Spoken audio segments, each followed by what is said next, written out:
All right. And we are live. Hello, everyone. Welcome back to, well, we actually changed the name to Writing Raven Universe. So we decided to do that because we want to make sure that we stay unique. This me, William. I go by WJR Parks. Janelle Coberly, my co-author. And then today we have Bobby Nash for our guest. This is going to be this will be our first time with an interview. So, like I said, we're all me and Janelle at least are learning. This is our first YouTube channel, so we're no experts by any any comprehension in that word. So, but yeah. So, Bobby, tell us a little bit about yourself. I know you have a plethora of books on your website. What? I've written one or two, yeah. Yeah, but first of all, thanks for having me. I'm thrilled to be your guinea pig. First interview. So I'm excited to be here. Yeah, I've written quite a number of books over the years, books and short stories and comic books, and I've written a couple of direct to audio things that will come out sometime or another, and I've done a couple of screenplays, things like that. So it's I've been at it a while. So it's yeah, I don't know if you guys can see it from here, but all the books that are stacked there, that's my work. I've got a new bookshelf. I just haven't put them on there yet. Yeah.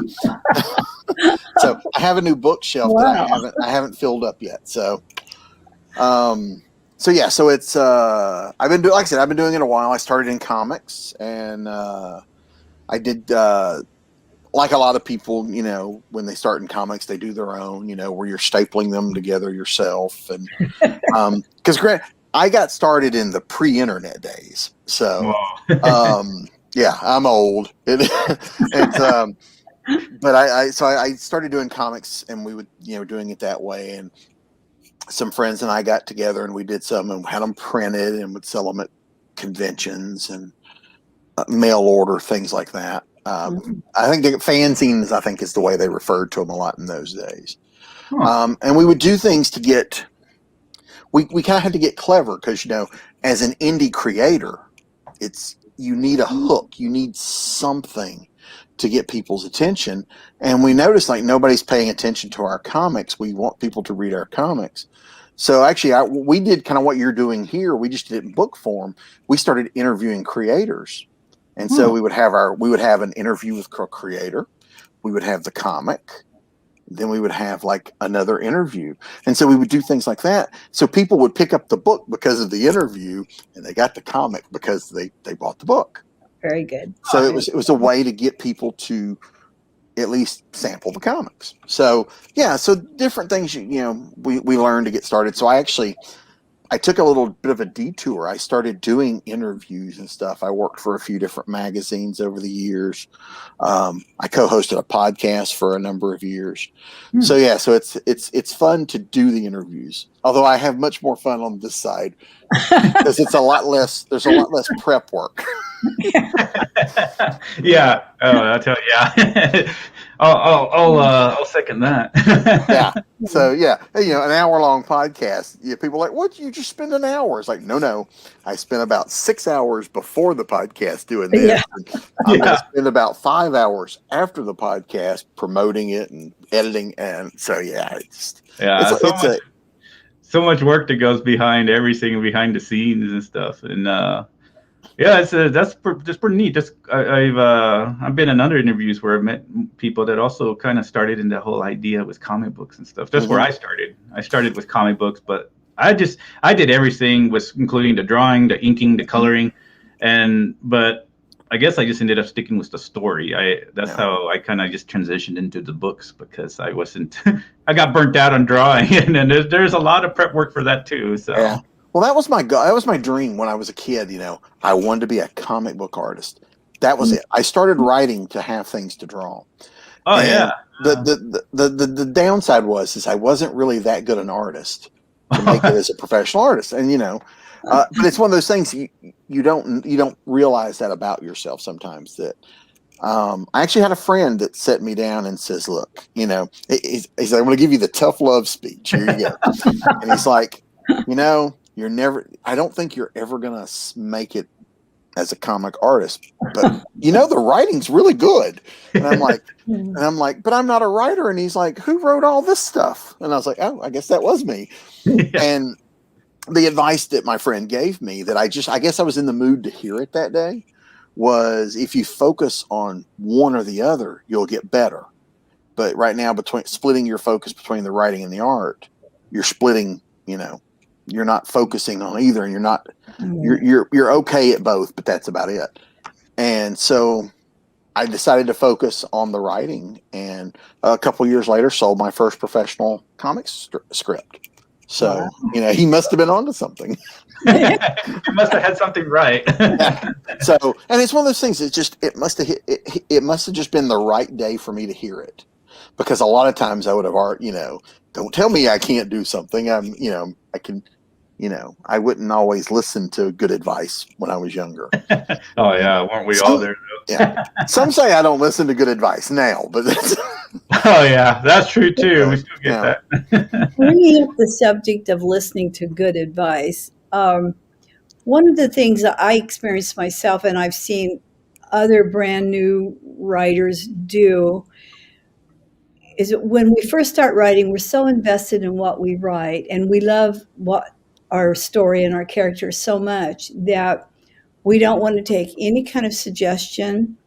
In fact, if anybody does suggest, usually we take it as a criticism, and not, our head's not in the right place. We're not taking it as a suggestion that would help us as a learning lesson. We take it as a criticism. And did that happen with you as well? And have you run into that with other new writers? Yeah, there was a time, and sometimes getting notes from editors still stings, but because we like to think everything we write is gold. Right. No, it's not, but we like to think so. Sure. But I in the early days, I took it more personally than I do now. Now I get it. It took me a while to realize that the editor is not my enemy. Your editor is not your enemy. Your editor is your partner. Right. Your editor wants your book to be the best it can be. Right. Your editor's not always right, but most of the time they are. I mean, sometimes it's a matter of different styles, Yeah.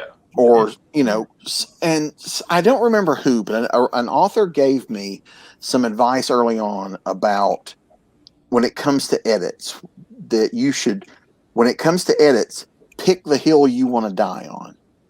If you argue every note that the editor gives you, one, you'll probably never work for that publisher again because you're difficult. Yeah. But also, everything you have to be able to give. There's some give and take. Is that a big? They ask for a minor change. Is that earth shattering? No, I can make that change, no problem. But I really don't want to change this. And so if I just go through and there's one thing, I go, I'm fine with everything you suggested except this. Can we keep this? And not just can we, here's why I want to. Okay. Communication between your publisher, your editor, and you, and your publisher and you, is very important. And if you keep those lines of communication open and kind of keep that professional demeanor, here, you explain why you want. Don't just go, I'm not changing this. That then they're expecting a fight, and so then you're butting heads. Whereas if you just go, I don't want to change this, here's why, and they'll listen to what you say, and they may go, you know what, no problem.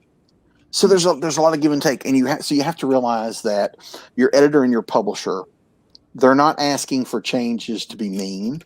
They're not asking just because they can. They generally have reasons for it. Publishers have specific guidelines that they like to do. Not all publishers like the use of adult language. So if you're writing for a publisher that doesn't want cuss words, don't put cuss words in your story. Things like that. So you kind of have to know who you're working with up front too. That helps. Don't try to. Yeah. I'm sorry.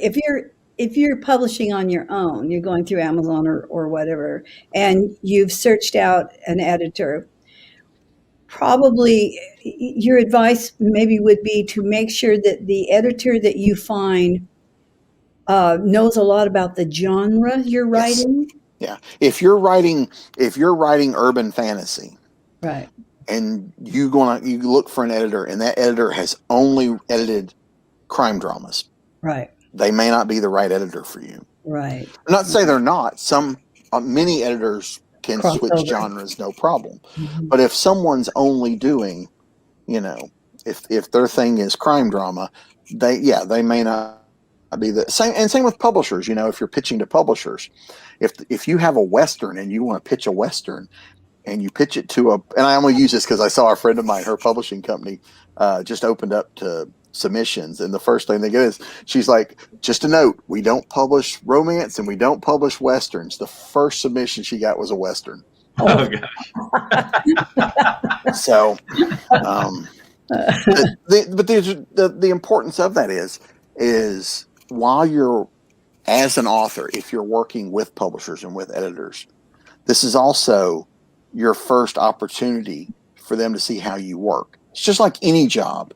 If you go to any day job, well, just for simple sake, you go to work for McDonald's. If you're rude to the customers, your bosses are going to notice that. yeah. If you can't follow directions and you put 5 pickles instead of 2, they're going to notice. It's that kind of thing. It sounds silly, but publishing is the same thing. Yeah. If I'm difficult to work with, and every time the editor gets something from me, the editor goes, "Oh, God." Yeah. That's and I think the thing with this being a creative industry, a lot of people forget it's a job. And I was that way too earlier. I don't remember when it hit me, but I realized that if I wanted to make a go of writing as a career, I Right. had to treat it as a job. That's a job, right? Yeah, when I was writing as a hobby, I wrote when I felt like it, and I wrote what I felt like. Yeah. Now, there are days I don't feel like writing, but my butt is sitting here in this chair. Right. You Or want to do it. yeah, or I'm working on this book. I've got a deadline on book A, but I get this new idea. I can't work on that new idea, even though that's all that's firing in my brain. I jot down some notes and go later. So as if you're going to treat it as a job, you have to do that. If you know you're going to miss a deadline, and it happens, don't hide. Reach out to your publisher. I got a problem. Most publishers are no problem. We'll work with you. We can figure this, or especially if it's just something that's just you, like if it's a novel thing. Okay, maybe we can tweak that. If you're holding up an anthology, it may be, what do you need, or we can maybe take you out and put somebody else, or I can give you 2 extra weeks. Is that okay? And that kind of thing. So it's flexible, but it's treating it like a job. It's treating it like you would any other job that you work with, instead of like a business in a sense, because I know with self-publishing, I think that's what like new writers kind of forget in a sense. Like, either that or they just don't have the experience with it, and they go into it and not knowing that it has to be treated like a business, especially Right. if you do want to eventually make a living out of your writing. And it's extremely hard, because with that you have to also add the aspects of like we were saying, with like press releases and marketing and networking.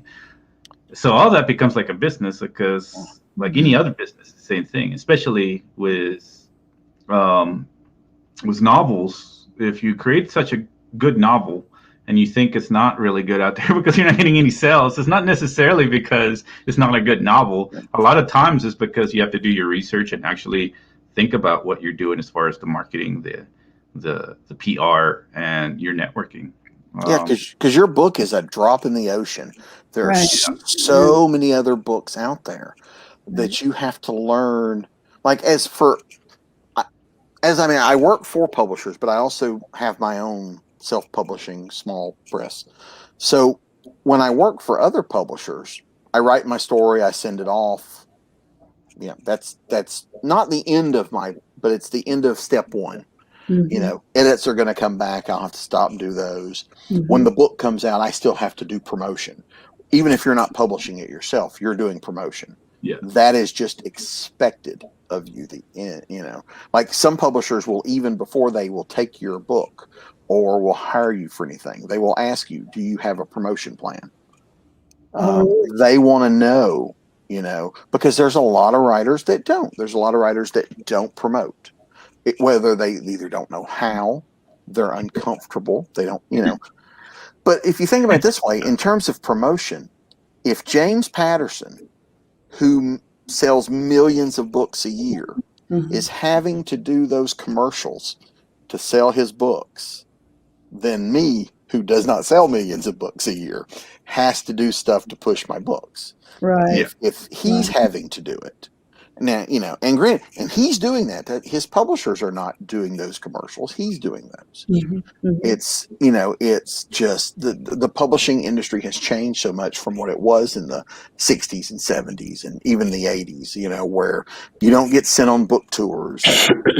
You don't always get big advances. You don't, there's not a lot of setting up interviews for you. There's some. It just depends on the publisher, but in a lot of cases, that's just not there. The book comes out, and it's up to you to run with it and try to get out there and figure out ways to get your book in front of an audience. And it's tough, as you guys know. It's tough. Yeah. It was a big paradigm shift. I think it's like a catch-22 with technology. I think it did open up the doors for us for sure, because I wasn't a traditional. I didn't go to the traditional route. And I wanted to have more control of what I did with my stories. And when I did that, it took me a few years, but yeah, I'd come to realize. I was telling Janelle for the past year during the crazy 2020, I think I think you had mentioned, not necessarily needing to spend a lot of money in order to get your book out there. What I did, I spent close to $3,000 just to actually figure out, because there's so many services out there that proclaim that they can help you, especially like Kirkus Reviews, like or any of the review companies, book club, online book club and stuff like that. But all of them they get those kind of reviews for editorial reviews like 300, but they proclaim that they'll also help you out once you get it, and if you get a good review. Well, I went ahead and tried them out, except for Kirkus. Kirkus was a little bit more steep, but I didn't get very many benefit out of it. And then there's reviews that promise that going along the guidelines of what Amazon has to do with getting reviews, they promise that they go by the guidelines, and they seem fairly they seem legit because I did my research, but I paid in order to see how their reviews would work and if we were actually get reviews on Amazon. And then you have the ones that say they will market for you. Anyway, it was a big old list of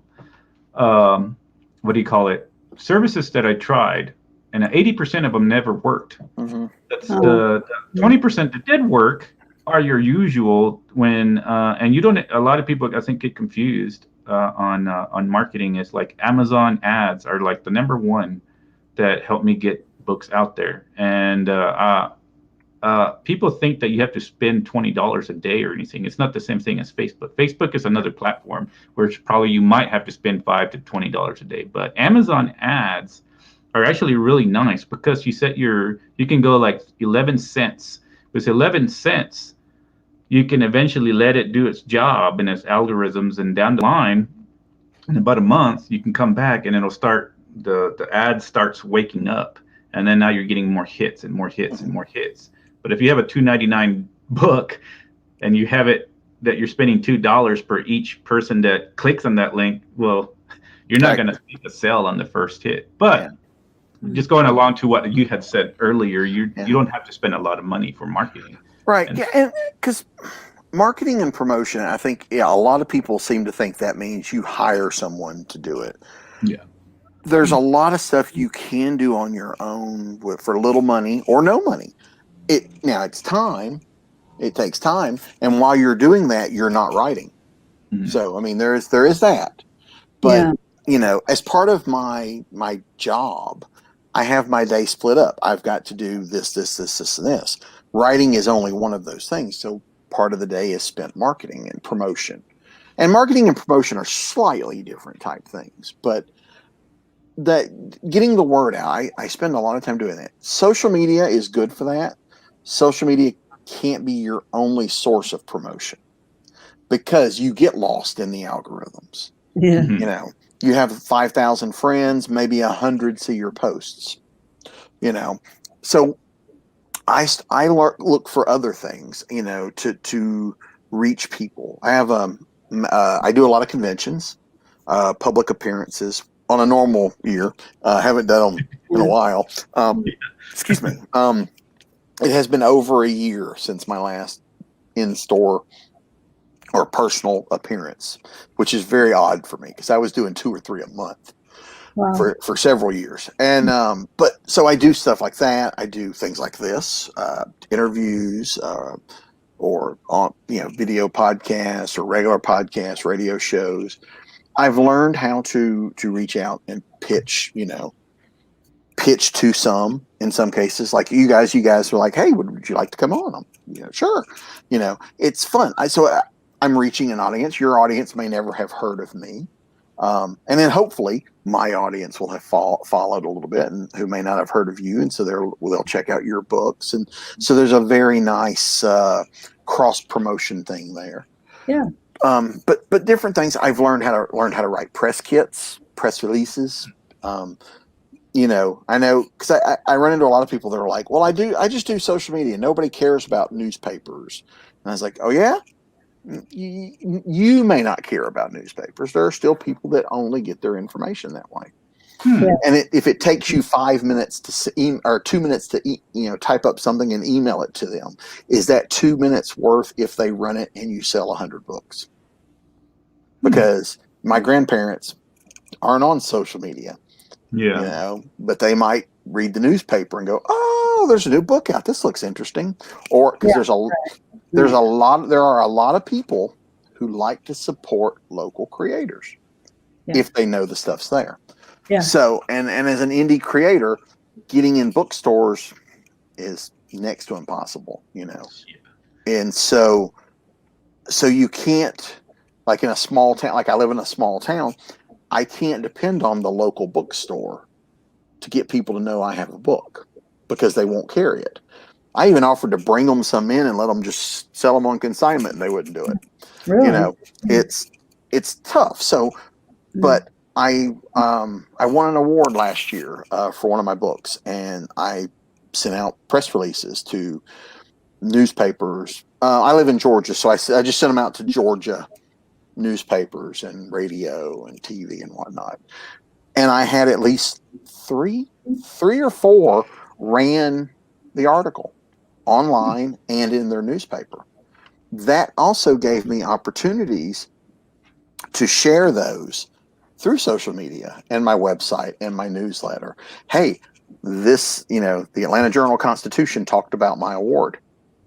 Here's a link to it. That allows me to talk about my book without selling you my book, if that makes sense. Yeah. Because we're inundated with people going, buy. I have a book. Read my book. Have you read my book? Everybody shoving it in your face. It's like, here you go. Right. And I don't like that. I tend to, avoid that when it's happening toward me. So I don't want to do that constantly either. So, but doing that, hey, check out this article that was written about me in the paper. Is still talking about the books, but I'm not telling you to buy anything. It's just check this out.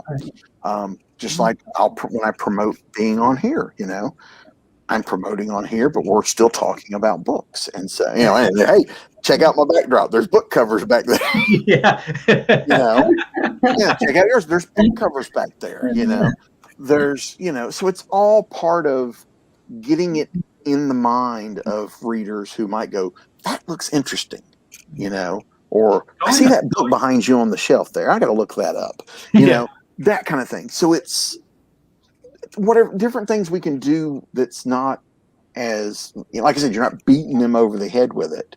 Again, it's kind of like with the editors. You don't want them to open up Facebook and see a post from Bobby and go, oh God, he's going to try to sell me something. Yeah, exactly. Going along with awards, I was interested in this, and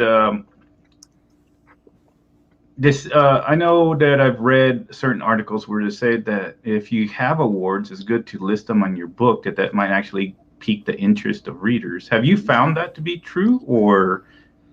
Surprisingly, when I won my first award, this was several years ago. I won an award for there was a convention called the Pulp Art Convention. It was in Arkansas. Pulp, that's what the art stood for.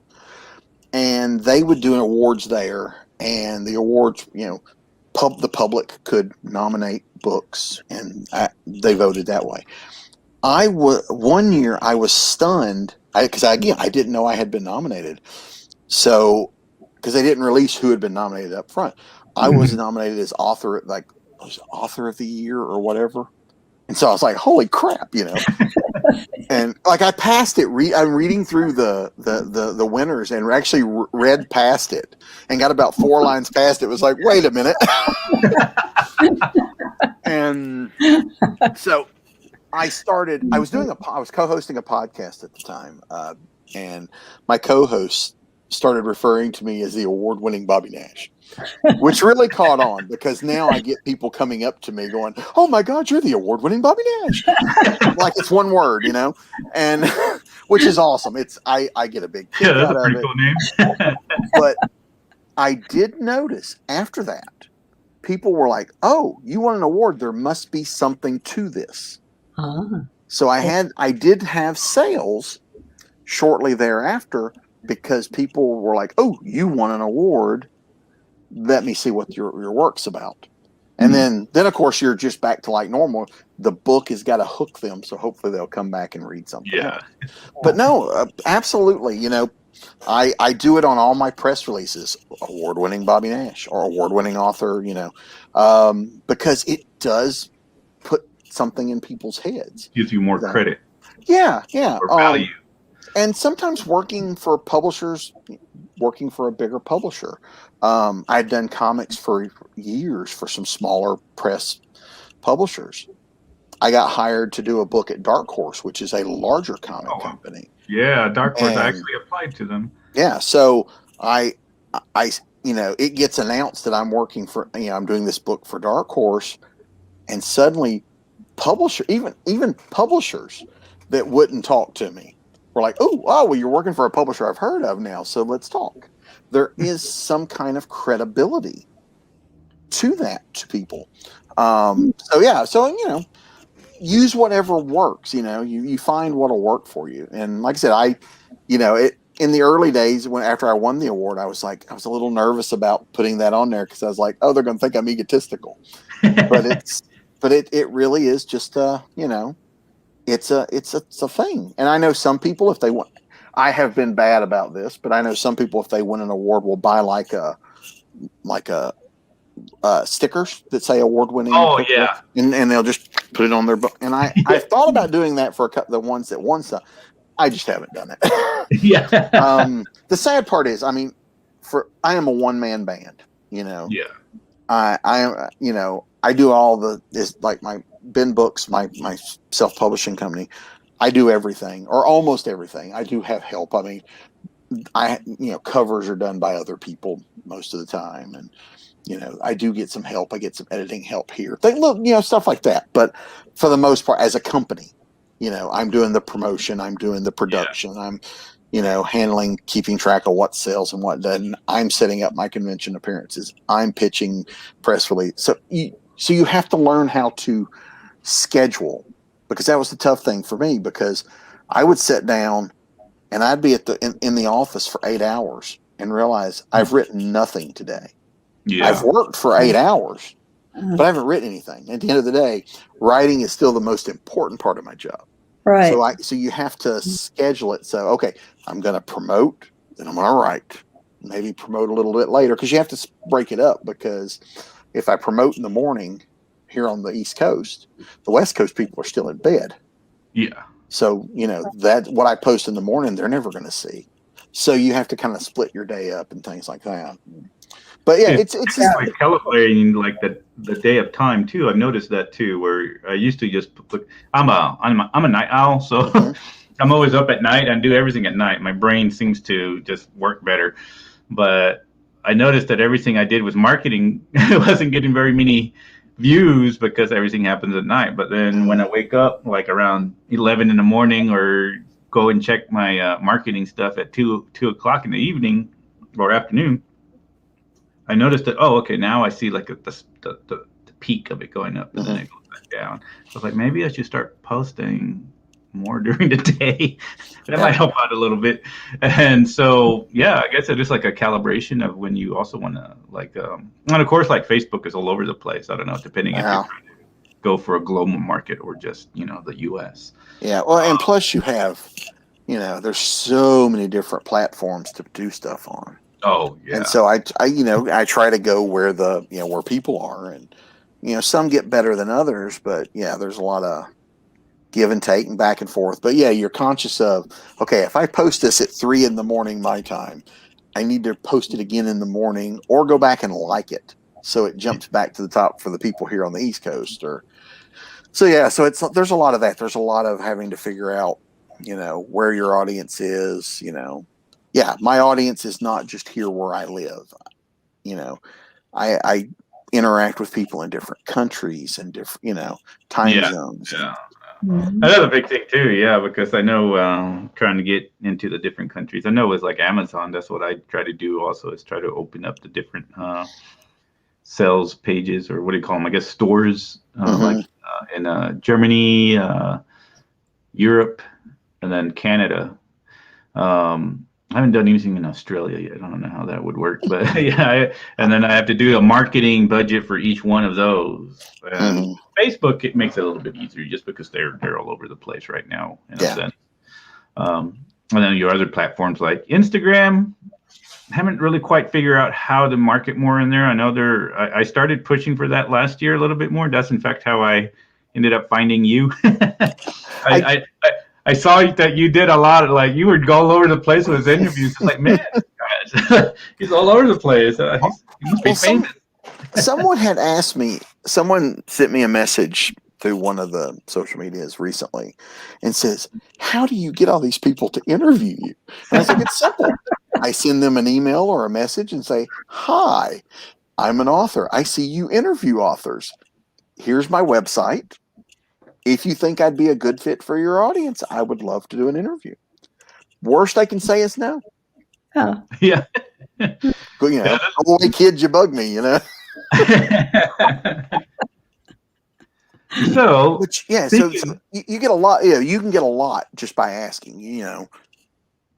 yeah, and speaking of which, I know that I had contacted you about another. What is it, like a monster panel, or what is that? I forgot what show it was. Because I was going to ask you about shows that you do. Are these a lot of the people that you also meet at these shows before the pandemic had happened? You said that you had gone, or that you do shows that you hmm go and Well, last year, a lot of the cons started doing virtual panels. You okay, know, that's what it was. Dragon Con was one of the early ones that I did several panels. Monsterama, it's probably what you're Yeah, talking there we about. go. Monsterama. Monsterama did virtual panels, and it was great because one, it allowed me to talk to other people mhm. because I got tired of talking to myself here trapped at home.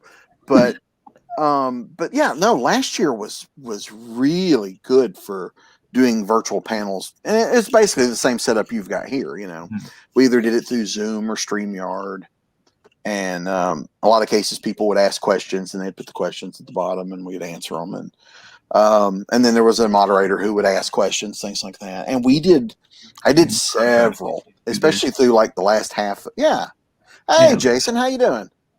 And so yeah, so things like that, and so that was wonderful. We were able to give people, because right now people are starved for entertainment because they are trapped at home. Yeah, they're trapped at home. So I've seen a lot of creative people are offering things again like this. It's something here's something you can do. We were doing those panels. I did some readings where I would just read a chapter or two of a book and post that. Different things like that. Yeah, being interviewed, doing interviews. We did one for. I was in a book a few years ago when I was co-hosting the Earth Station One podcast. We put out books that were based around the concept of the space station. And one of the stories that was written was a very humorous story by my friend Joe Crow. And Joe used the real people in the story. And actually several of the writers used like the real people from the show in the stories. Joe's was one of the few where I didn't get murdered. So that was really weird. Like my friends were like killing me off right and left. It was great. And but Joe's was one of the ones where anyways, last year as part of with the pandemic and everything and people being stuck at home, we did a live through like StreamYard performance of us reading our parts from this. So we did almost like a live play of this story. Yeah. And so it was hilarious because it was all real people. So we were all playing our own parts. And then a couple of us, there were other characters we would like who had one or two lines. We would play them as well. But it was hilarious. And so it was a lot of fun. So, and yes, Jason here, I see posted like people like Jason help Bobby to promote his books, and that's absolutely true. I have a small group of friends and readers who repost my information to their groups, to their Facebook pages, things like that. And I do that for other people as well. It's I don't go in thinking, oh, all other writers are my competition. Because that's silly. Yeah.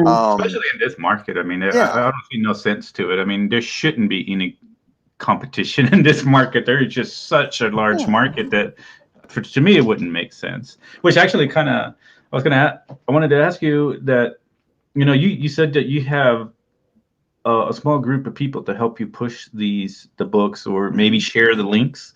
I've noticed that, is that people that you find that are within the industry, or do you have family or friends that actually push them for you? Because for me, I noticed that if I do share something, I guess it's hard for me to try to get it out there and be into everybody's face and be like, hey, help me push this out there. Help me push this out there. And I've lately been, delving into like Book Funnel and Story Origin. And I'd share the link, but I only share it one time, and I'm hoping that maybe people will share it for me. It's usually a lot of times it's friends. Now I've been in this business a while, so I have friends that are in the industry, and I have friends that are not, and both will share stuff here and there. Sometimes family. Usually, family is not as big at sharing it as others. Yeah. But my dad is a wonderful cheerleader for what I do if he's talking to people. Yeah. So there's that. He can say things about how great my books are that are, he's a proud father, whereas if I said half the stuff he said about my books, I'd be an egotistical jerk. Yeah, right. So, that's like you always want somebody to push the book for you without you having to push it. Hey, my book is so amazing. It has this much stuff in it. Like this character. It's like, well, he just sounds like he's an egotistical writer. This is the best book you've never read. Yeah. I had a friend once. I had to laugh. His sales pitch at one of the conventions we were doing was people would walk by and he would hold out the book and go, "Oh, come on, you've read worse." And the weird thing is it would get people to stop. I bet. And he sold books as a result. So, it's I try to find, I'm not a hard sales person. I could probably sell more if I tried that, but it's just not me. Like even when people come up to my table at a convention, I introduce myself, thank them for stopping by, check out the books, and then I shut up. It's like, I'll answer any questions about any of them you want, but flip through, take a look, and then I shut up and let the books sell. you know. There you go. But if they want to ask me anything, I'll talk to them, and you know, and if they walk away without buying a book, no problem. Take a Yeah. card, you know. Here's the card with my Amazon link and my Facebook page, and you know, maybe next week when you get your next paycheck, you know, you go, oh yeah, I wanted to buy one of his books, and so there, you know, you just have to do whatever you can to put it out there, and you're also selling yourself, you know. We're Yeah. not, you know, I've had people buy books from me just because they got to know me. You know, they're like, yeah. I had one guy come up and goes, you know, I see you at these all the time. I see you at these conventions all the time. I talk to you all the time. I should probably read something you've written. I'm like, okay. You know, so yeah, it's you know, I like I said, I could probably sell more if I pushed it, but I don't think I would enjoy myself as much if I was hard selling stuff. Yeah. And I do love what I do. I do enjoy doing the conventions and talking to people, and you know, getting out there, and you know, and it's a good. The table of books is a good icebreaker too. You know, I'm not as good at walking up to total strangers and just having a conversation, Yeah. but at a convention, you've kind of got that. You've broken the ice because we obviously like the same stuff. We're at a convention, you know. Yeah. And, Yeah. Hmm. Yeah. All this we've been talking about, of course, is for writers that are at the point where they're ready to start publishing or looking for an editor or whatever. mm-hmm. But when you first started out, what would have been, do you think now in retrospect, would have been the very best advice anyone could have given you as a brand new writer? Focus. Focus on what you know. I was all over the place. You know, it's like I feel like working on this. Okay. Oh, I feel like working on this. Okay, and then you end up with a lot of unfinished stuff. Now, again, when I started, we didn't have the internet. Right. I think my plans would have been different had I started with the internet. Like, Well, in terms of building, as I said, you're also selling yourself. You are a brand. You are building the brand that is you. okay. You can build up not only yourself as an author, but your book that you're writing by promoting it while you're working on it. I can post, yeah, and you can like simple stuff, you know, like working on the new snow book. Wrote a really cool scene I like today. Here's a sample. Here's your 2 sentences. You know, I'm not selling you anything, but I talked about, one, I told you I was writing today, and two, you know, here's a little snippet of what I'm working on.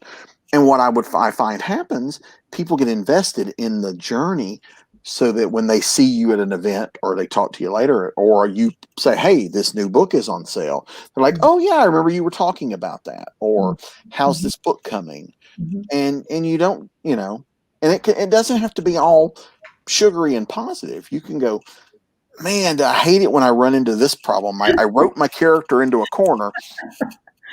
Got to figure out how to get that fixed. And then tomorrow, the next day, your post is like, oh man, it was rough, but I finally got my character out of this corner. And so people get invested in the behind the scenes story, and hopefully are intrigued enough that when the book comes out, that they're you've pre-sold them.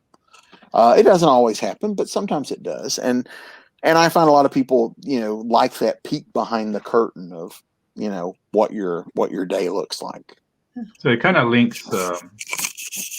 I guess that was one of my biggest things that I had to switch my mind on, was the idea of linking my book with me personally, is because I know I was reading what's it, Newsletter Ninja, I think it was called, and because I'm trying to build up the newsletter next, and that's why I have like Book Funnel and these other places where I can try to join these other authors and promote each other's books and newsletter swap and whatnot.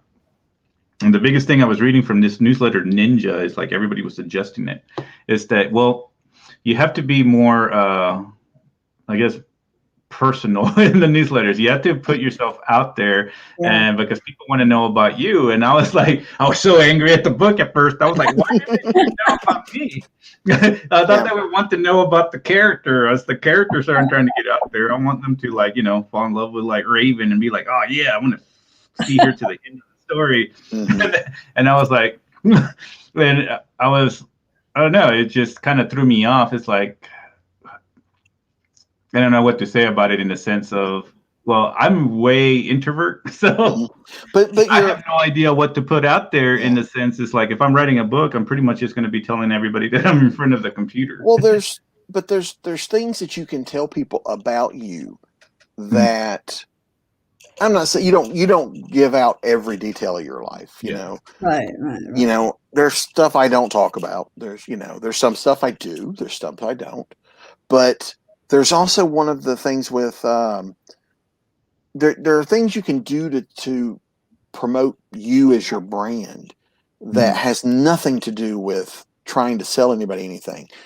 I read this book and I loved it. I wrote a review and left it on Amazon. I'm going to go ahead and post that review to all my social media and go, hey, I read this book. I loved it. You should read it too. Other people who like that book now identify with you. Oh, we have similar tastes. And again, you're not trying to sell anything. It may not go anywhere beyond that, but you've connected with people because you're fans of that book or fans of that type of book, fans of movies, fans of TVs. I went and saw the new Avengers movie and I loved it, blah, blah, blah. There we got something to talk about. And so sometimes you can get to know people just by talking about the things that are interest to you.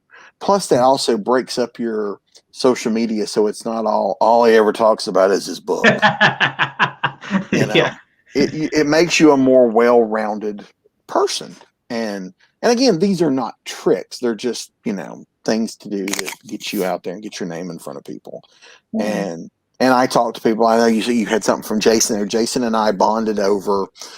Jason read Domino Lady, the Domino Lady book that's back here on the wall, and he loved the book, and we met. So we talked over social media as a result of the book, and I was like, and we both have a love for that character who is a character from the 1930s, who was created in 1936, I believe it was. So we kind of bonded over our love of this character. And so it wasn't about anybody trying to sell anything or anything like that. It was just this what social media is best at, just brought people together over a common interest. And so, so stuff like that is, it can't just be I can't just use social media as a selling platform because I know I will turn people away. It will turn people Yeah. off. And so stuff there is just kind of, man, I'm tired of this. I see this every day. Something Yeah. new, at least. Come on, what happened? Oh, I tripped over a stair. No. Well, but I have a friend that posts. His poster. He's kind of like me. He's got his own small press publishing company, and he talks about things he wants to do that he hasn't been able to do yet, or I've got this idea I would like to do. And so he's building up interest in his company and what he's doing just by saying, I really want to do this. And you can then give him feedback. Oh man, if you did that, I would read that, that kind of thing. So it's a conversation starter. It's getting, back and forth on things like that. And, reviewing shows you like, or whatever, just stuff to make a it connection, kind of like getting a group of people together that have common interests. And, well, I know we're getting on here, so I was gonna last subject I was gonna go through that I was mentioning that nobody hardly ever talks, or I hear at least in all the interviews I've seen, but it's an interest to me because me and Janelle are doing it, is co-authoring. And me and Janelle have kind of waddled in there, and I think we found a way to co-author. I know we're really experimenting with work that we're doing right now, and it has to do with one of our characters, Leonette, who's a half angel, and then the Lobo brothers, who are half vampires. And so on there. yeah. So the way that we figured out to do it is I kind of have the POV of the brothers. She has more of the POV of Leonette. And Yeah. we can write a chapter, but if there needs to be a little bit of fixing, she'll either go back in the chapter that I wrote and fix the personality, I guess, that Tweak. fits. Just Yeah, tweak Lynette so tweak it, the personality for Mhm. Leonette that sounds more like her. And then when she writes something, I'll go in there and tweak the personalities more toward the Lobo brothers. right. At least that's how we do. We just kind of go back Yeah. after whoever writes the the chapters. And you That's said cool. that you just barely. This is be your first Yeah, turn at co-authoring. yeah, I'm co-authoring a book now. Now I have co-created a book with someone. Sean Taylor and I created the Ruby Files together. We each wrote our own story for it because it was an anthology, but we created the world together. And Bernadette Johnson and I are currently working on a murder mystery that is we are co-writing together. Was it set in present time? Yes. Well, the Ruby Files was set in the 40s. Okay. The murder mystery is set in present day. Okay. And both of them started the same way with, me and Sean and me and Bernie. We sat down in a restaurant with notepads and food and just started, here's what I'd like to see, and here's what I would like to do, and here's what I think would be a cool idea. And we just started jotting notes. And then it was like, okay, if we do this, that doesn't work, or I like this, or there's a lot of that. There's a lot of back and forth of here's what we'd like to do. And so the first thing we're doing is getting the characters, the situation, the world, the sets, the whatever. That's how we started. And so coming up with all of that, once we had a list of characters and how they acted and little notes about them, then we sat down and started going. We went off our separate ways. We came back, and Bernie and I had both written down like plot ideas, of things we would like to see. And then we found a way to take what we had both written, and we came up with a plot for the entire novel. And then because of my schedule, we did it a little different than you guys did there. She actually went off and wrote it. Then it comes back to me, and then I go over it and give it a pass. Then it goes back to her, and then she gives it a pass. And then we'll get together and just tweak it, like you guys said, tweak it until it's right. And so we're in that tweaking area now. So, and so it was fun. It was interesting, and but it wasn't quite the same where it was a chapter like you guys are doing. But this worked for us, and so Yeah. I think what it is, as long as you find something that works. Yeah. Yeah. Because if you ask 10 different authors how they do things, you're going to get 10 different answers. Yeah. So once you find something that works for you, and your audience doesn't really care, the audience cares about, is the book any good? They don't care how you did it. They just care that the book is good. But I do think, though, it is interesting for people that are wanting to co-write to hear how people do it, because we kind of did that because when we decided to co-write this, I actually found people that had co-written stuff and asked them questions. It's like, I'm curious, I don't want to, I don't want to screw this up, and and so we figured out what worked best for us, and hopefully when we finish it, it'll do well, and we can, because we have an idea to do more. So hopefully we can make that happen. Yeah. I have been the hold up. I have been the wheel slowing this process down. The last year or so, few years have been really rough, and so I fell a little behind. So I'm in the process now of playing catch up. I'm about 4 projects behind schedule. Oh gosh, yeah. Well, we know how that is. 2020. Luckily, I'm only in 2 right now with Raven and the current project we have, because I got to finish book 3 of my series, the Raven series. and I've got another one on the side. Finishing. Yeah. Well, 2020, on the one hand, I got a lot of extra work done because I was home all those weekends that I would normally be at an event. But then I guess stupid me started agreeing to do more stuff. Something always pops up, huh? Yeah, because it's, like I said, as I do work for publishers, sometimes they'll pop in and go, "Hey, can you do this?" And I'm like, "Sure, I can start it," and I'll just throw out a date, and they're like, "No problem." And then I realize later, oh crap, I can't do that. So yes, I am sometimes my own worst enemy when it comes to scheduling and whatnot. So and Speaking of projects, yeah.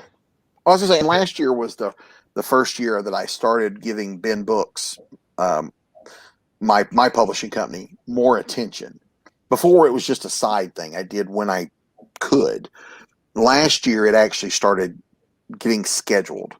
Whereas before, I was like, I want to do this, but oh wait, I can do something else for another publisher that'll set to the side.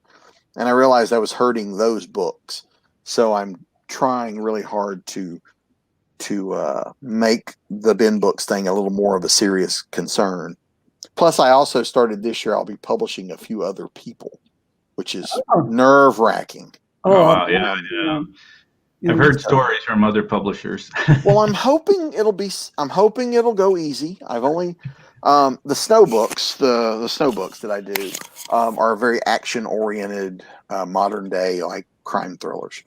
So I had this idea of reaching out, and I reached out to authors I knew, so that helped, to go, would you like to do just a 10,000 word short story that we can release as 99-cent ebooks?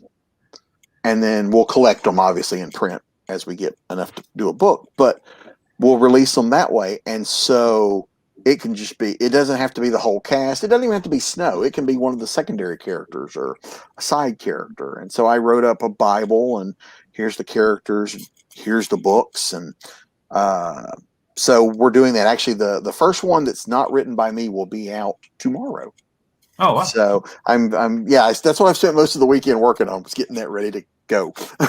And so I'm excited. It's really cool to see how other writers interpret your characters. And because I've been doing it for years, working on anthologies with other people's characters. So it's on the one hand, it's weird because you're not writing them. But on the other hand, it's really cool because sometimes they will do things that make you see the character in a new light, which will inform what I do. And so I'm very excited for that. And so I think that's why I had turned over with Leonette. I wrote her in the beginning in 1776 during the American Revolution, and but she was very quiet, very robotic in a sense, because that's what they are, and they know to hide their emotions, and they're just there to do a job and maybe command some of the other vampire hunters here and there. But now she's more human-like, and with Janelle's perspective and her the way that she presents her is I love reading about it, just because it's like, ooh, I like this. She's very snappy sometimes, like. And that's wonderful when you get that collaboration too. That's one of the things I love about comics. When I write a comic script and it goes off to the author or to the artist, I have an idea in my head of what it'll look like. But it never comes back like that. It comes back different, but better, And so one of the greatest things about writing comics is getting, art in your inbox, and you open it up and you're just so excited to see how the artist has interpreted the scene. And so that collaboration is wonderful, because a lot of times something will happen.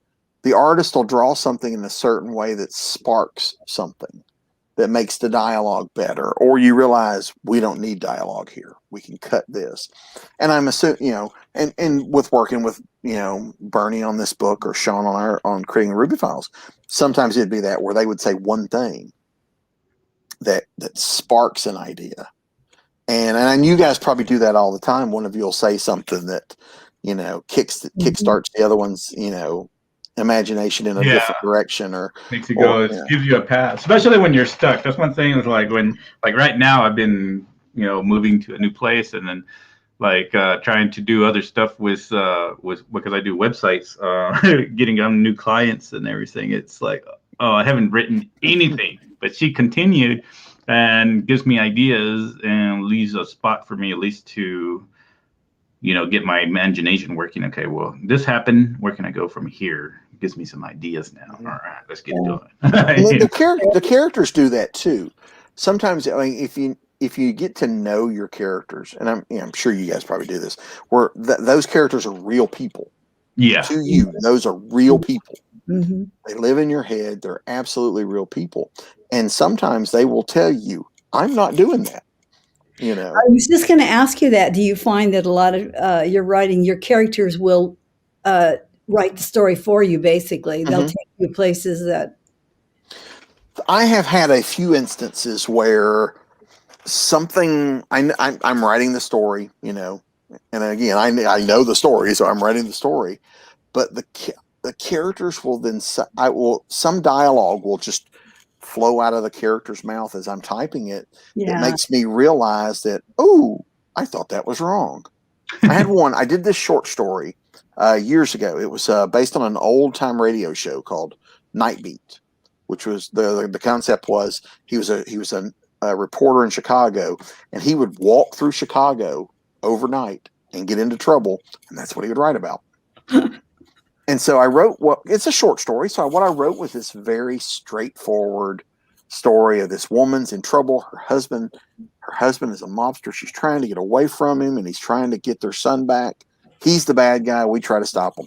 I'm almost to the end of the story, to where the hero and the father of the child are together for the first time. They're face to face, and I'm typing dialogue, and dialogue comes out of the bad guy's mouth that makes me realize he's not the bad guy, that someone else is. Okay. And from there, it just keeps flowing. And I was like, oh, that is such a good ending. Now I need to go back and plant clues, because you don't want it to come out of anywhere, come out of nowhere. And so I go back, and the clues are already there. The character had been saying things that were leading me there. I just hadn't caught up with it yet consciously. Yeah. Subconsciously, the character's taken me right where I needed to go. Yeah. And that has happened a few times. So interesting. Yeah, I noticed that I'd done that with Raven too. Like every now and then I'm like, oh, well, she's going to do that. And then I go back, and it's like, oh, well, I guess she already knew what she needed to do. That's why she was keeping me up last night, trying to tell me something. Well, I did a panel at a writers conference once. We were talking about creating characters and how because because when you're new, you don't really know how to distinguish your characters. You have to learn how to give your characters the voice to make them feel real to you. And one of the things we did was, I was like, okay, take 3 characters. They don't even have to be yours. Because it was a class, I was like, we'll pick 3 pop culture characters, And I think we ended up with Superman, MacGyver, I forget the third one, but maybe, some Captain America, we'll just say. I said, okay, you've got these 3 characters. Everybody knows who these characters are, right? Okay, here's the plot. And you give them a basic plot. They go in a room. There's 3 options to choose from of which way they go. Which way does Superman go? Okay, now, which way does MacGyver go? And because of the characters, if you know the characters, you ended up with 3 very different stories, because each character handled the situation differently based on who they are. And and that's how you've got your character. You're letting your character dictate the story, because they will tell you what they will and will not do. Oh yeah, that's a really because that's what I always wondered. What would Raven do? And but we're already at 103, so I can fill an hour, no problem. I really don't have like a set time. I mean, we said an hour just in case. I know some people probably can only view for an hour. I was a guest on one of these about 2 or 3 weeks ago, and it was supposed to be 2 hours, and we ended up being on there for 5 hours. Oh wow! I don't want to do that again, but yeah, I'm not in a super rush to go if you guys have more questions. So yeah, well, do you have any other questions, Janelle? Just little simple questions. that pertain to new writers. One of the questions I wanted to ask you was about technique. A lot of new writers, they have no idea that there are different techniques involved in writing that will help them learn to write. Are there any particular ones that you use that you would recommend to new writers?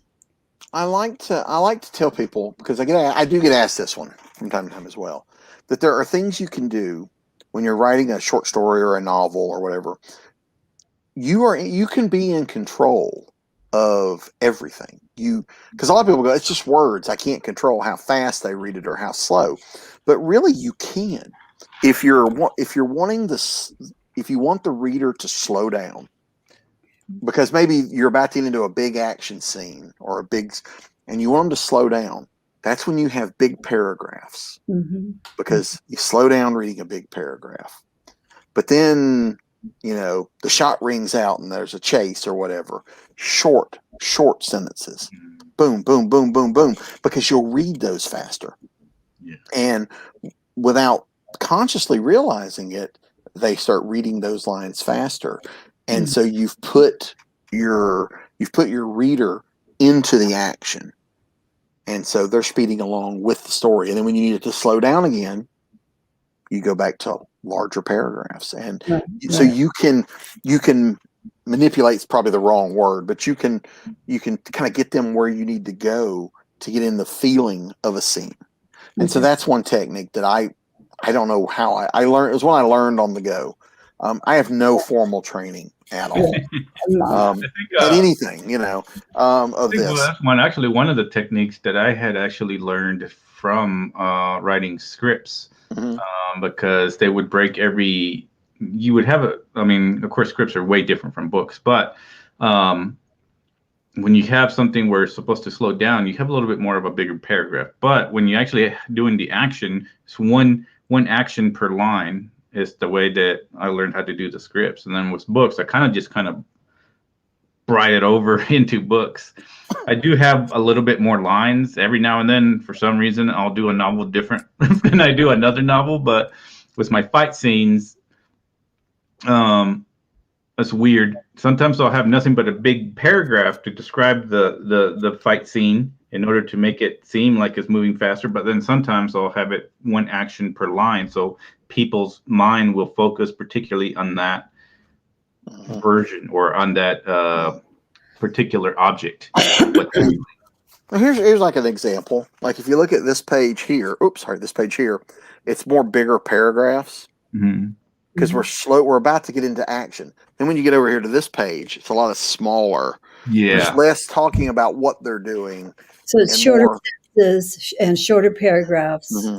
So. Yeah. Whereas like when it's slow, you talk about the character walked into the room. This was there, that was there, the smell of this or whatever. It's slow. We're taking it in. We're taking a minute to look around. When the action's going, he ran. He jumped. It's you lose all of that other stuff. We're not taking a minute to look around and see what this alley he's running through looks like. We know he ran into an alley, and after the chase is over, then maybe we can slow down and take a look at it again. And so that way you can kind of, make them read that faster. And so that's a good one. That's a good technique for doing that. There's also, you have to decide up front. Are you going to do third person, first person? These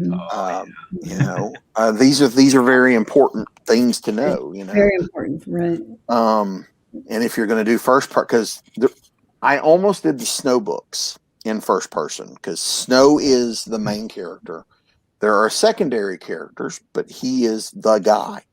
And I decided I actually started writing the first one in first person. Excuse me, and I didn't care for it. It just, because as a writer, I like to go visit the other guys every once in a while. Yeah. I put Snow in doing something. Let's do a chapter where we go over here and visit the bad guy. I want to see what the bad guy's doing. I'm a big fan of like Elmore Leonard, who like to do stuff like that. You go spend, the bad guy becomes almost as important as the good guy. I want to get to know them. So I like doing it, and that was harder to do first person. Unless you do first person, then you jump to third person for the I didn't want to do that. Yeah. So that worked for. So those are things that I made a decision of. And if you're doing it yourself, you have to decide who your audience is. Go in if you know that you're gonna if you know that you want to write this that 15-year-olds or 12-year-olds can read it.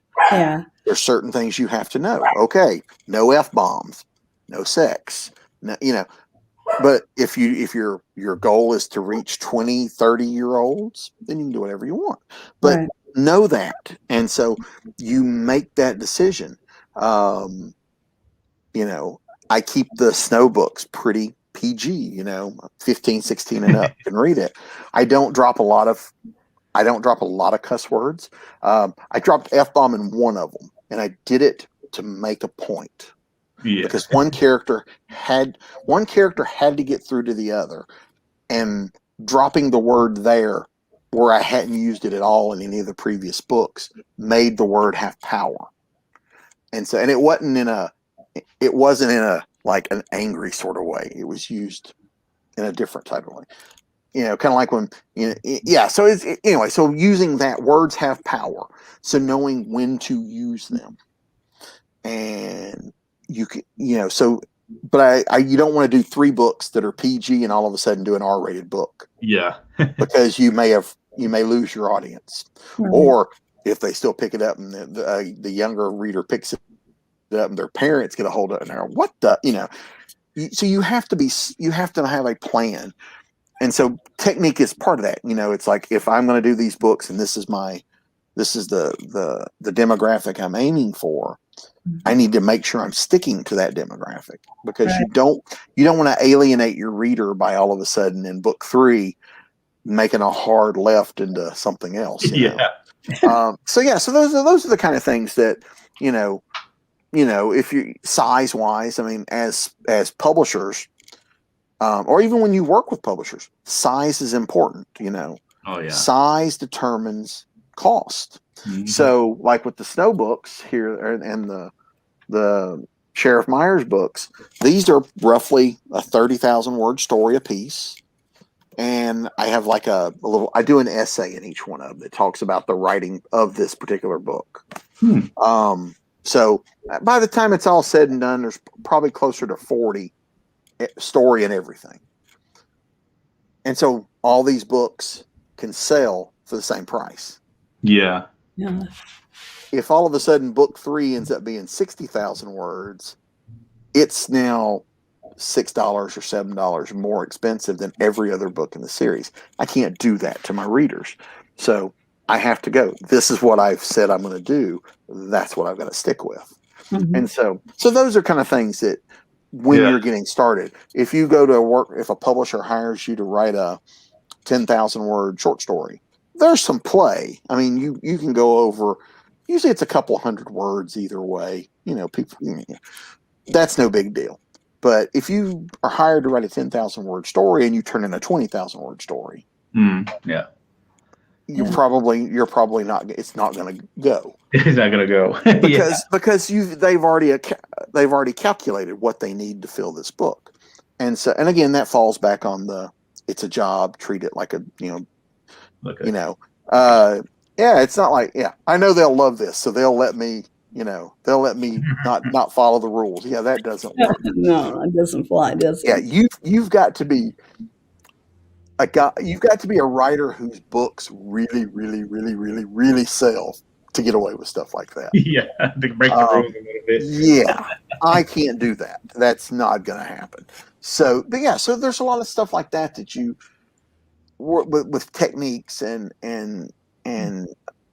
qualifications and things like that you need to know up front of what you're doing. What about what do you think about paragraph construction? Like I've always I've been told and I've read that a paragraph should be like a scene. It has a beginning, a middle, and an end. And one thing I read said to always put the dialogue at the very end of the paragraph. Now, and that's not always possible. Right. I do that sometimes, but I can't do it all the time. So what do you think about that in paragraph construction in general? I I I don't know that necessarily every paragraph has to have a beginning, middle, and end. I don't like putting dialogue as much in the middle of a paragraph. Yeah, it's either at the beginning, like Right. sometimes I'll have the character say something as they walk through the blah blah blah blah blah blah blah blah blah blah blah blah blah, and then they have the tag dialogue. Like Right. Right. I don't know, I'm trying to think of one. Hey, look at this, he said as he script flipped through the book. Page 93 is missing. That you've got dialogue tagging both ends of that. Right. For the most part, though, if dialogue is, I will move it down to the next line. Mm-hmm. Mm-hmm. Like if I have the character say, "Hey, look, check out this book," and but then I'm going to write a lot more about he's flipping through the book and he's picking up a thing of books. I'll drop that down. That's the next paragraph or line or whatever, and then I would go ahead and, because I didn't start that one with dialogue, I'll drop that next line of page 93 is missing down to the next line. So a lot of that's just gut feeling and playing it by ear. I do a lot of that of what looks good, what sounds good, because sometimes just to keep the story flowing, I'll do things just to, if we're in one of those where it's just a back and forth conversation and it's a bunch of short sentences, I may decide I don't want a big paragraph to break that up in the middle. And so I'll work that around in a different way. Right. And so, but a lot of it's gut feeling. I play it by ear, you want it to make sense. Yeah. Right. And then, it's a lot of it's just by ear, by gut. This works for me, or this doesn't, and sometimes I'll do it. Yeah, sometimes I'll change it. I'll write it one way. I wrote, my first novel was called Evil Ways. It came out in 2005. I started writing the sequel actually before it came out. I started writing the sequel. Then I ended up with a really crappy publisher and a really bad deal. And so I had to wait, because my contract said any sequel they got first dibs to. And I didn't want them to have it. So it went in the drawer. It went in the drawer longer than it should have, because I got my rights back and released Evil Ways under Ben Books, and I was going to do the sequel. But I was busy, so the sequel stayed in the drawer. So I'm working on the sequel now. So I'm going through and I'm doing rewrites. And, because some story beats had to change, and my writing style has evolved. So there's things now, kind of like what you're saying. I'm going through there reading things like, man, I would never do this now. You're like, what's going on here? Yeah. Well, whenever people ask me what book I would recommend, I always tell them, I said, Evil Ways is the one book that is the most me of anything I've written, just because when I wrote it, I had no clue what I was doing. And so it's just pure, unadulterated me. Now I think about things like, ooh, should I put this sentence here? Back then it was just coming out of me. And I one of the best things that someone ever said to me, a friend of mine, after he read it, called me up and says, I swear I could hear you reading this to me as I was reading it. And so I was like, mission accomplished. So of course now I don't do that. I've learned things that, learned different ways to do it. But yeah, and a lot of it's just learn as you go. I mean, I'm sure you guys write differently now than you did in your first book. Oh yeah. Because you've picked up tricks along the way, either by making a mistake. Man, I've learned a lot by screwing up. That's the main thing. Is as long as you learn from your screw up, you're doing okay. Screw up and keep doing it, then you got a problem. But I also think too, I mean, the indie writing community especially, but just the writing community in general, I found is very open to things. I've learned a lot from watching and talking to other authors. I've gotten to know enough authors now personally that I can just email and go, hey, how would you deal with this? Because this is bothering me. I can't get over this hurdle. What would you do? And so I've learned, and I do that to others as well. Yeah. I made it a point early in my career to, before I sold Evil Ways, I had this offer from crappy publisher who shall remain, who isn't around anymore, so it's no big deal. But crappy publisher, I had this deal, and so I was at a convention like the week before I had to sign it, and so I asked all these authors questions, and I actually had several that were just like, "Why should I help you?" I actually had one guy tell me that, "Why should I help you? You're my competition." And Oh, wow. yeah, it was very demoralizing. Yeah. But I decided at that point too that I would, if anybody asked me anything, I would answer it. And sometimes the answer is I don't know, but I would answer any Give me your question. opinion, and Yeah, yeah. yeah. Yeah. So, but there's so many other authors that I've just like, hey, I got a question, or what do you think of this, or does this work, or Mm-hmm. why I saw you did this, why? Because I'm curious because it works and I don't understand why it works. Or Yeah. so you can learn stuff from reading other authors. You can learn a lot about the promotion and marketing by watching what they do on social media, watching how they do things at conventions.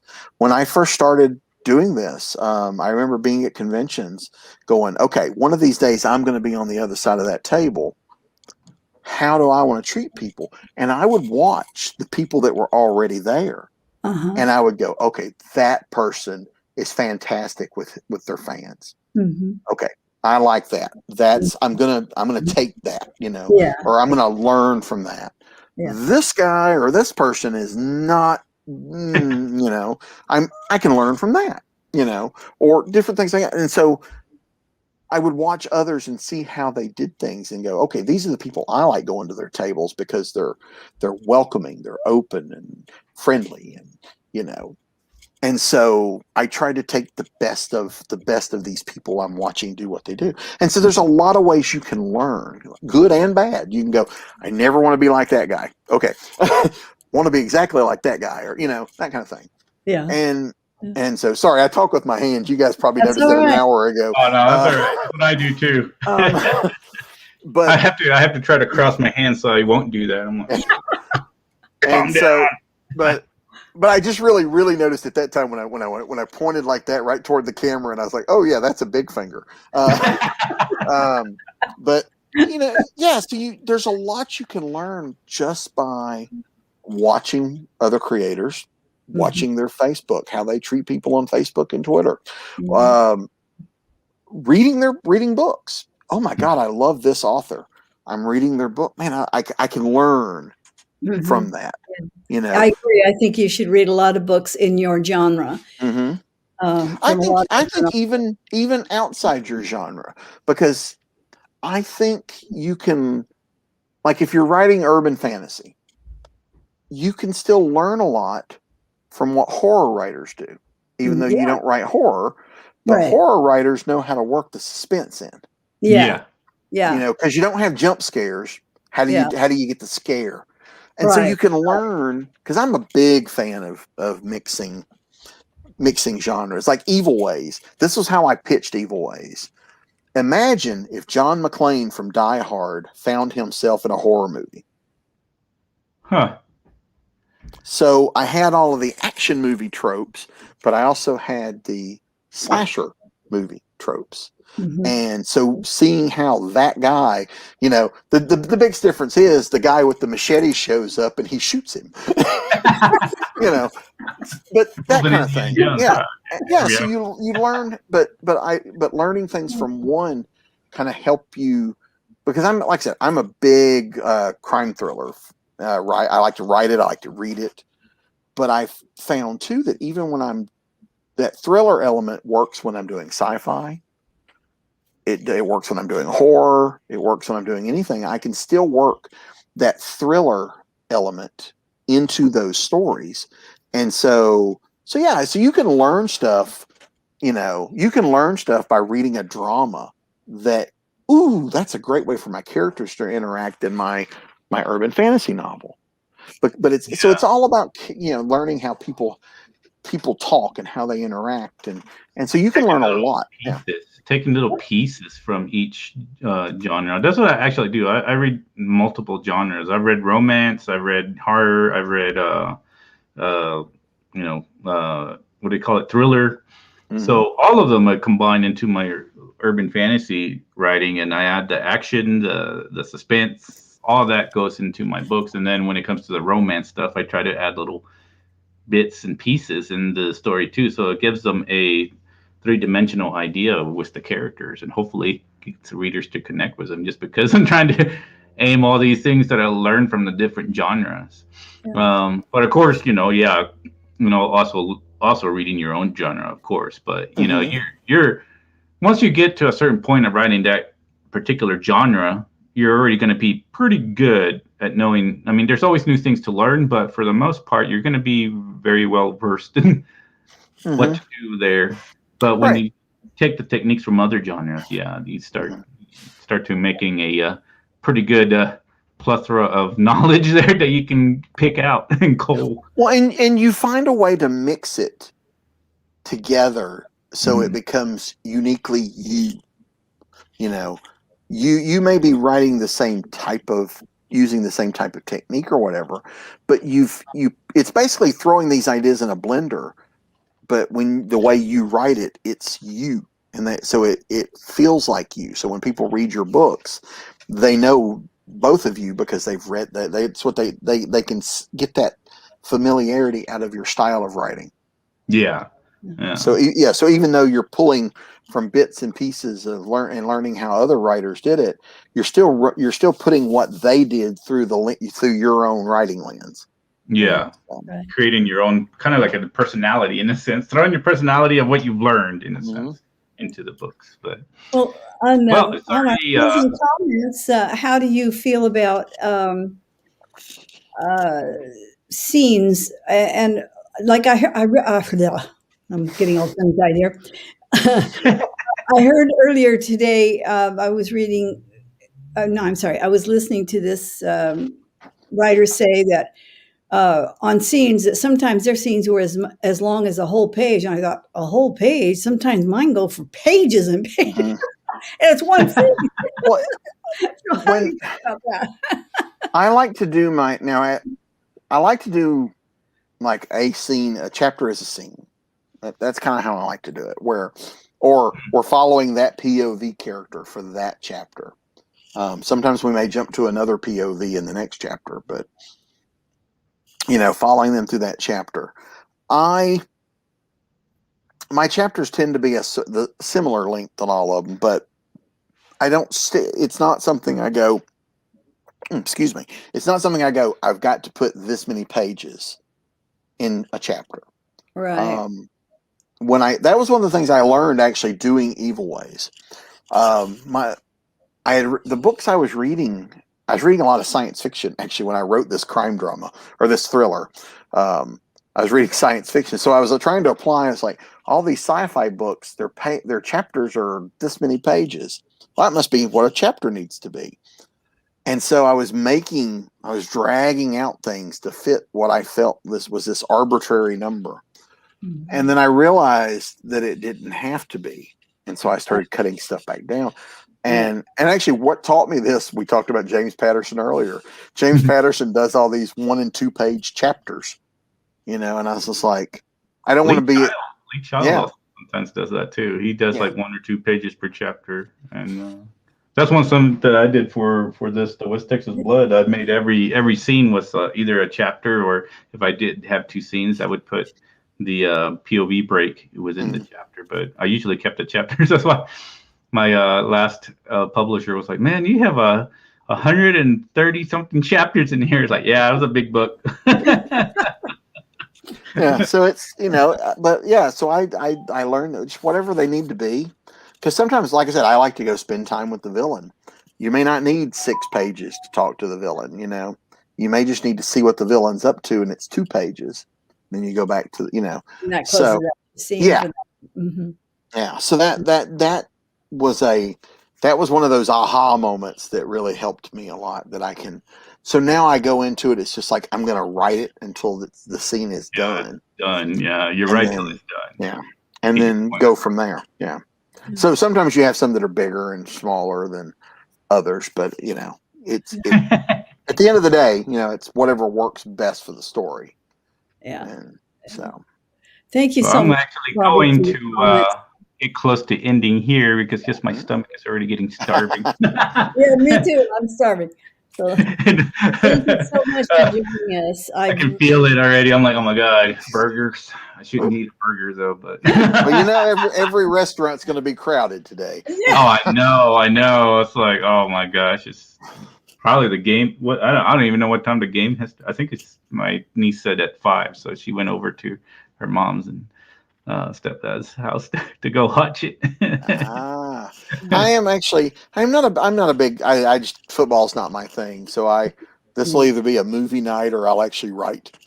Yeah, I either like I only watch it if I'm there and visiting, and it's like it gets my Yeah. entertainment going. Like, oh, okay, I guess it's entertaining for now, Well, but for the most part, I won't actually go. yeah, I won't actually I go in. used to watch it for the commercials and the halftime Oh show, yeah, but now as soon as the game's over, they'll all be on the internet. They'll all be on YouTube. yeah, exactly. You can just go back, Yeah, rewind. All right, let's see what and we just have. go to YouTube and go Super Bowl commercials. Great. So, but So, thank you guys for having me. This was a oh lot of yeah, fun. I Thank enjoyed talking you. with you. Thank And you for joining us. I You was going to really ask gave you. us some good tips and excellent conversation. Thank you so much. Appreciate you Oh coming. yeah. That was and our first interview, so hopefully we did pretty good. So, very well. I had a great time. And but let me just say too, if anyone uh, has questions that maybe we didn't get to here, I'm on Facebook and Twitter and Instagram. Feel free to drop me a message and ask. There you go. I will answer it. There yeah, I you was going to ask you where can people find you and what are Mhm. you currently working on really Okay. quick? Well, BobbyNash.com is my website. It's the hub of everything. Ben-books.com is my publishing company. Um, I'm I'm author Bobby Nash on Facebook. That's my author page. I also have the Bobby E Nash is my regular page, which is pretty full, so I have to pretty much shunt people to they both get the same information. So Yeah. I have to shunt people to the author page now because I've reached that limit. I'm Bobby Nash Writes on Instagram, and I'm at Bobby Nash on Twitter. And currently, I am bouncing between. I always write multiple things at one time, Yeah. so I am currently bouncing between the third book in a comedy horror series that I'm doing for Falstaff Books called Hunter Houston Horror Hunter, go. and they're Hmm. tall tales about a monster hunter living in Georgia.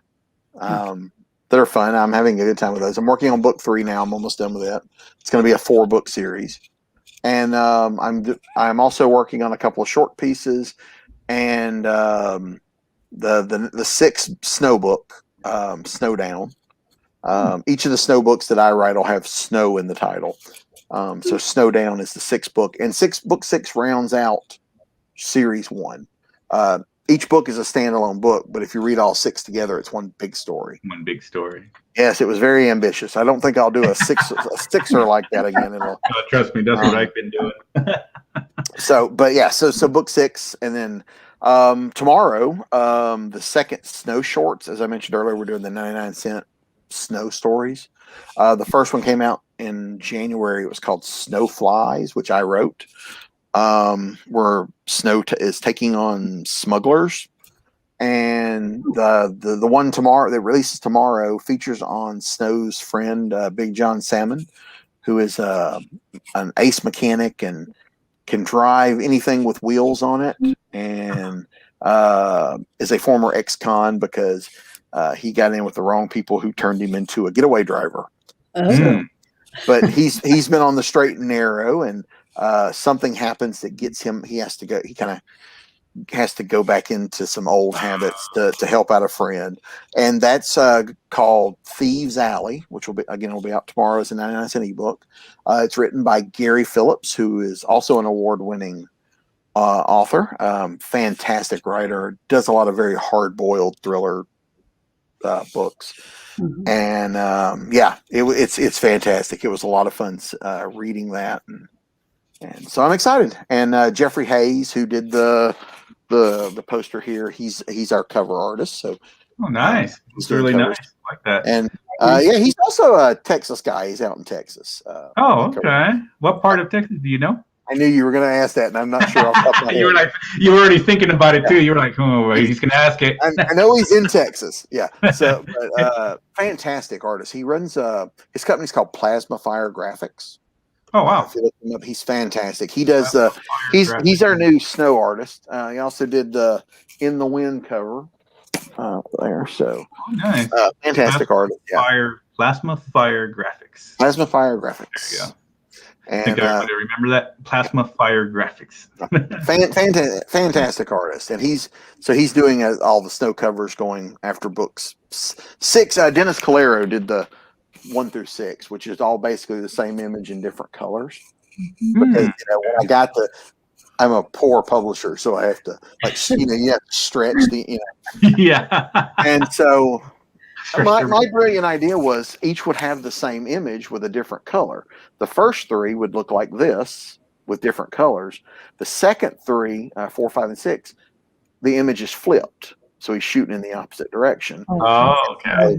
That way, when I collect them, they're like this.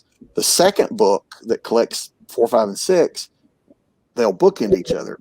Yeah, they're like, aiming at each other there. The things I think of, So, and then after book 6, Jeffrey will take over doing snow covers for us, and that's actually the one there. The one there on the wall I was pointing at. That's actually going to be for. I'm going to put together an omnibus of all 6 once they're all done into one hardcover, and that's going to be the cover for that. Oh, that's great. Also makes an excellent poster. Yeah. That's what I try to do with the posters over there. Yeah. Those are the ones I designed for this one. So, well, the first one he did for me, he did a cover. He did a little poster for me, and he says, well, I'll just do something generic for you. And I get this poster. I don't think you can see it from here, but that poster there, where it's got like the exploding car, a helicopter, a city on fire, planes getting shot down, people. I was like, this by you is generic? Generic? Wow. It's absolutely. I'll just do this really quick, really generic. There you go. Like, what do you do when you really concentrate?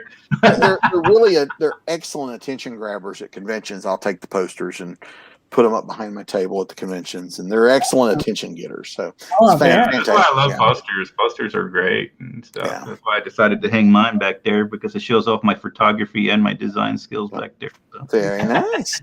That's like this is the only clean corner of my office. So because this is where I do all the video stuff. Yeah. And, so there's. I still got to move it a lot. I just put the In the Wind poster up, and I just now realized it's hard to see it behind me. Yeah, I know. So I'm going to have to do some. Big head in the way for me. So I'm going to have to. That's why every once in a while I have to do this. Cover everything. Make myself into a bobblehead. There you go. So I've got to do a little tweaking to get the room, the corner. And then, there's the bookcase where all the books will go once I get them on. Yeah. Yeah, I'd still tend to fill up everything else. I still got my box of books over there at Janelle's. Back in California, and we're here in Texas. I'll have to make a trip over there. All right. So you guys aren't even in the same state. I didn't realize that. No. Yeah. I was in Fresno first, and that's where we used to write. And then I moved to LA for my acting and trying to get into filming and all that. And then I moved back to Texas because of, situations. But in 2016, I planned to be for a year, but then I got stuck here for a while now. So hoping to get back to LA. Yeah, I'm in Atlanta, which is, it's become in the last several years, we film a lot here. So I've actually got into doing a little bit of acting and a lot of background stuff too. But the occasional. Atlanta is one of the bigger ones. They also have like The Walking Dead, I think. Yeah, I was almost in the pilot episode of that, but it was down to me and 2 other guys, and I didn't get it. But I know I did some interviews. I was the one that was behind the camera, but we were interviewing them and stuff for the red carpet for the Globe Awards, I think. Oh, very nice. So they came up. Yeah, probably the biggest one for me. I was in an episode of Doom Patrol that I'm pretty prominent in it. And then I've done some other stuff here and there, a few Yeah. movies where I actually had lines Yeah, and I have stuff. quite a few friends too. In fact, I saw one of them, Dominic Pace. I saw him in one of the 911 shows in Hulu the other day. I was like, oh hey, it's Dominic. What's he doing in there? Yeah. But One of my goals for this year is to write a screenplay. I've done some shorts and stuff, and one of my goals I'd like to write another like a full length like movie screenplay, and there you go. That would probably be another work in progress. But just gotta find time to work it into the yeah, I schedule. know. Tell me about it. That's where we're at right now. But Well, I hope you alrighty then. Well, I join think. us again. I hope. Yes. Oh yeah, that's what Absolutely, I was yeah, gonna say. Well, anytime. yeah, we'll have. We're gonna try to do this most of the time, like Thursdays and Sundays. I think. I don't know. I might move from Tuesdays to Sundays, depending. I don't know if I want to do 3 videos a week, but, but we'll see how it goes. We're still playing around. But yeah, of course, everybody, if y'all want to go to ours, my name is WJR Parks on Kindle and Amazon. You can look at all these books over here on up and Janelle Coberly as well. We're currently working on the next book or the next story for Leonette right there. The Lobo brothers involved with, which is twin brothers, working with her in order to try to investigate what's going on with the murder of a priest. Other than that, Janelle, do you have anything else? No, nothing more than to thank Bobby once again for joining us, and I hope you'll come back again. And Absolutely, thank you this was for fun. all the really good advice. Thank you. Oh, Yeah. thank you. Yeah, I this has been a lot of fun. I would definitely. I will point some other authors your way as well. Oh, So. Oh thank you. yeah, much Thank you. appreciated. Yeah, Yeah. like I said, we're no experts here, so this is our first run. So forgive us for being like a newbie. But Yeah. alrighty, everybody, thank you all for joining us. Hope y'all stuck around long enough. I know there's like 0 people right now, but hopefully we get some more on the regular YouTube channel. So, all right, everybody, bye. See ya.